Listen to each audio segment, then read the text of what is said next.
جس کو اسلامی اصول نہیں معلوم ہوگا وہ آپ کو خود ہی ایک اصول کھلا دے گا. اس لیے حضرت عمر فاروق نے مدینہ کے بازار میں جب خلیفہ بنے تو انہوں نے کہا کہ ہمارے اس مارکیٹ میں وہی بزنس کر سکتا ہے جس کو تجارت کرنے کا اسلامی اصول و ضوابط معلوم ہے, وہی ہمارے مدینہ کے بازار میں تجارت کرتا ہے. اس کے علاوہ جو دوسری چیز ہمیں تجارت کرتے ہوئے یاد رکھنی چاہیے وہ ہے جھوٹ سے بچنا چاہیے. جھوٹ سے بچنا چاہیے. نعوذ باللہ من ذالک کہتے ہوئے شرم آتی ہے. آج مسلمانوں کے دکانیں پہ چلے جاؤ, سب سے زیادہ مسلمان بزنس میں جھوٹ بولتا ہے. کہیں غیر قوموں سے زیادہ مسلمان اپنے مال کو فروخت کرنے میں, اپنے مال کو بیچنے میں جھوٹ بول کر کے بیچ رہا ہے. میرے بھائیوں, حضرت وائلہ رضی اللہ عنہ کہتے ہیں کہ ہم لوگ تجارت کیا کرتے تھے, لہٰذا اللہ کے نبی صلی اللہ علیہ وسلم ہمارے پاس تشریف لائے اور تشریف لانے کے بعد اللہ کے نبی نے فرمایا یا معاشر التجار, اے تاجروں کی جماعت سنو, ایاکم والکذب, جھوٹ بول کر کے مت بیچنا اپنے مالوں کو, جھوٹ بولنے سے بچنا. اس لیے کہ جھوٹ بولنا تو کبیرہ گناہ ہے, لیکن تم اپنے مال میں جھوٹ بولو گے تو پھر تمہارا انجام وہی ہوگا جو کل قیامت کے دن ہر تاجر کو فاسق فاجر گنہگار تاجروں میں شمار کرے گا.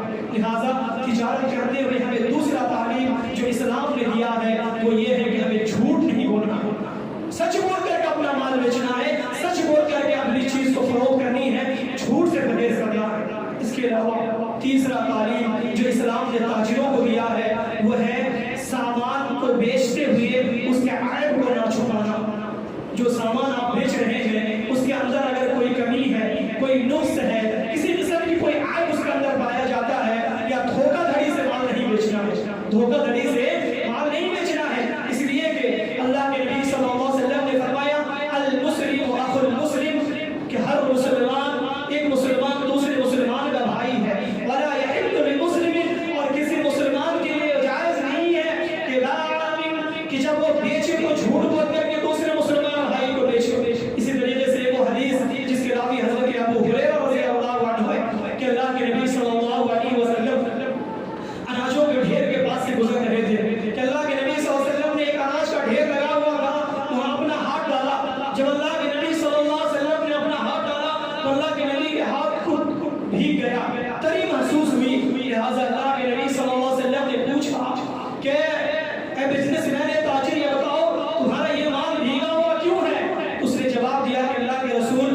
بارش ہوئی تھی جس سے یہ مال بھیگ گیا. تو اللہ کے نبی صلی اللہ علیہ وسلم نے کہا کہ تم اس مال کو اوپر رکھ سکتے تھے, تم اس مال کو اوپر رکھ سکتے تھے, لیکن تم نے بھیگے مال کو نیچے رکھا, اوپر سے تم نے سوکھا ڈال کر کے دھوکہ دھڑی سے مال بیچ رہے ہو. سن لو, من غش فلیس منی, جس نے ہمارے ساتھ دھوکہ دہی کی, جس نے اسلام کے اندر دھوکہ دہی کی, فلیس منی, تو مجھ سے نہیں ہے. اللہ کے نبی نے کہا کہ جس نے دھوکہ دھڑی سے مال بیچا, جس نے دھوکہ دھڑی سے مال کمایا, جس نے اسلام کے اندر دھوکہ دھڑی کی, اللہ کے نبی نے کہا فلیس منی, اس کا مجھ سے کوئی تعلق نہیں ہے. لہٰذا تاجروں یاد رکھو, مال بیچنے سے پہلے اگر تمہارے مال میں کوئی کمی ہے تو تمہارے سامنے جو گاہک کسٹمر آتے ہیں اس کو بتا دو کہ دیکھو بھائی میرے پاس جو مال ہے اس میں کوئی کمی ہے, کچھ نقص ہے, کچھ عیب ہے, بتا کر کے بیچو. لیکن جھوٹ بول کر کے یا دھوکہ دھڑی سے یہ مال عیب بنا چھپا کر کے نہیں بیچنا چاہیے. اس کے علاوہ جو چوتھا اسلام نے طریقہ بتایا ہے, اسلامی تعلیم جو تاجروں کو دیا گیا ہے وہ یہ ہے کہ زیادہ قسمیں کھا کر کے مال کا بیچو. زیادہ قسمیں نہیں کھانا چاہیے. ہوتا کیا ہے, مال خراب ہے, اللہ قسم نے کہا میرا مال صحیح ہے, اتنی قسم کھانے لگتے ہیں وہ کسٹمر کے سامنے کہ کسٹمر کبھی کبھی کنفیوز ہو جاتا ہے یہ سچ بول رہا ہے یا جھوٹ بول رہا ہے. لہٰذا وہ جو سامنے والا بزنس مین یا تاجر جو قسم کھاتا ہے وہ اس حساب سے کھاتا ہے کہ میں جتنا قسم کھاؤں گا میری بات کی اتنی تعریف دی جائے گی. غلط ہے میرا. اس لیے کہ اللہ کے نبی صلی اللہ علیہ وسلم نے فرمایا کل قیامت کے دن 3 آدمی ایسے ہوں گے جن کی طرف اللہ تعالیٰ اپنی نظر رحمت نہیں کرے گا. 3 آدمی ایسے ہوں گے جس کو کل قیامت کے دن اللہ تعالیٰ اس کے گناہوں سے پاک نہیں کرے گا. وہ 3 لوگ کون ہیں؟ نمبر 1 بوڑھا زانی, جو بڑھاپے میں زنا کرتا ہے, بدکار. تیسرا فقیر متکبر, جو فقیر ہے, مال کے ہوتا ہے لیکن گھمنڈ اس کی مت ہے, آسمان کو اس کی گھمنڈ ہے. تیسرا جو زیادہ قسمیں کھا کھا کر کے اپنا مال بیچتا ہے اس کو اللہ تعالیٰ کل قیامت کے دن اس کی طرف نظر رحمت نہیں کرے گا. ایک دوسری حدیث ہے کہ 4 لوگ ایسے ہوں گے جس کی طرف اللہ تعالیٰ کا نظر رحمت نہیں کرے گا. ان میں ان تینوں کا بھی